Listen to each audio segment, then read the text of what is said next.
Hello నమస్తే, నేను మీ Akshay. Madhya Pradesh BJP మంత్రి కున్వర్ విజయ్ షా దేశం కోసం సేవలు అందిస్తున్నటువంటి కల్నల్ సోఫియా ఖురేషిపై చేసినటువంటి వ్యాఖ్యలు దేశమంతా కూడా చర్చనీయాంశంగా మారింది. ఆపరేషన్ సింధూర్ కార్యక్రమం విజయవంతంగా ముగిసిందని కేంద్ర ప్రభుత్వ వర్గాలు గర్వపడుతున్నటువంటి సమయంలో ఆ ఆపరేషన్ సింధూర్లో పనిచేసినటువంటి కల్నల్ సోఫియా ఖురేషిపై బీజేపీ మంత్రి కున్వర్ విజయ్ షా చేసినటువంటి వ్యాఖ్యలు బీజేపీ ప్రభుత్వానికి పెద్ద నష్టం కలిగించే అవకాశం ఉన్నట్టు కనబడుతుంది. అయితే మంత్రి చేసినటువంటి వ్యాఖ్యలకు భారతీయ జనతా పార్టీ అధికారంలో ఉన్నటువంటి మధ్యప్రదేశ్ ప్రభుత్వానికి ఈ యొక్క వ్యాఖ్యలు ఒక పెద్ద సవాల్గా మారింది. వ్యక్తిగతమైనటువంటి వ్యాఖ్యలుగా మనం చూడలేం. అతను ప్రభుత్వంలో ఒక మంత్రి కాబట్టి మధ్యప్రదేశ్ ప్రభుత్వానికి సంబంధించిన మాటలుగానే మనం దాన్ని చూడాల్సి ఉంటుంది. ఎందుకంటే మధ్యప్రదేశ్లో భారతీయ జనతా పార్టీ కూడా అధికారంలో ఉంది కాబట్టి దాన్ని భారతీయ జనతా పార్టీ యొక్క మాటలుగా, భారతీయ జనతా పార్టీ యొక్క వర్డ్స్గా కూడా మనం చూడొచ్చు. మంత్రి కున్వర్ విజయ్ షా చేసినటువంటి వ్యాఖ్యలకు భారతీయ జనతా పార్టీ మరి బాధ్యత వహిస్తుందా, లేకపోతే మధ్యప్రదేశ్ ప్రభుత్వం బాధ్యత వహిస్తా అనేది మనం చూడాలి. అసలు మధ్యప్రదేశ్ మంత్రి కున్వర్ విజయ్ షా సోఫియా ఖురేషిని ఉద్దేశించి ఏం మాట్లాడారో ఆయన మాటలోనే ఒకసారి చూద్దాం. जिन्होंने हमारी बेटियों के सिंदूर उजाड़े थे, वही कटे पिटे लोगों को हमने उन्हीं की बहन भेज करके उनकी ऐसी की तेजी करवाई. एक बार मोदी जी के लिए जोरदार ताली बजाएं. उन्होंने कपड़े उतार उतार के हमारे हिंदुओं को मारा और मोदी जी ने उनकी बहन को उनकी ऐसी की तेजी करने हमारे जहाज से उनके घर.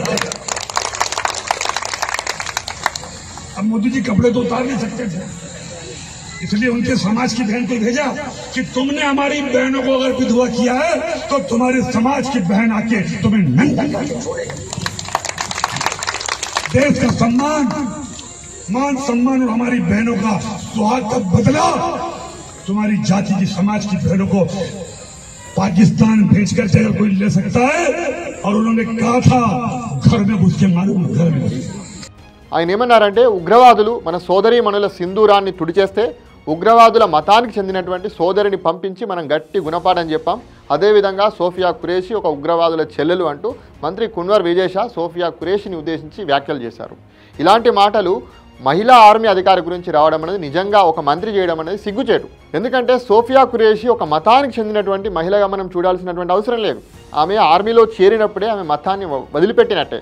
మతంతో ఆమెకు సంబంధం పోయింది. దేశం కోసం ఆర్మీలో చేరింది.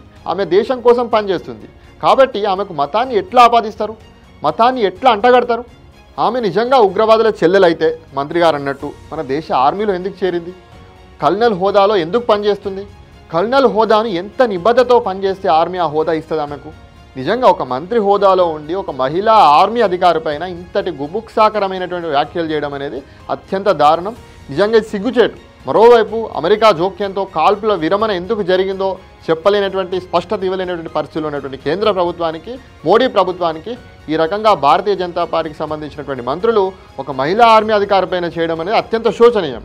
నిజంగా నరేంద్ర మోడీ ప్రభుత్వానికి తలంపు తెచ్చేటువంటి మాటలు ఇవన్నీ ఖచ్చితంగా చెప్పొచ్చు.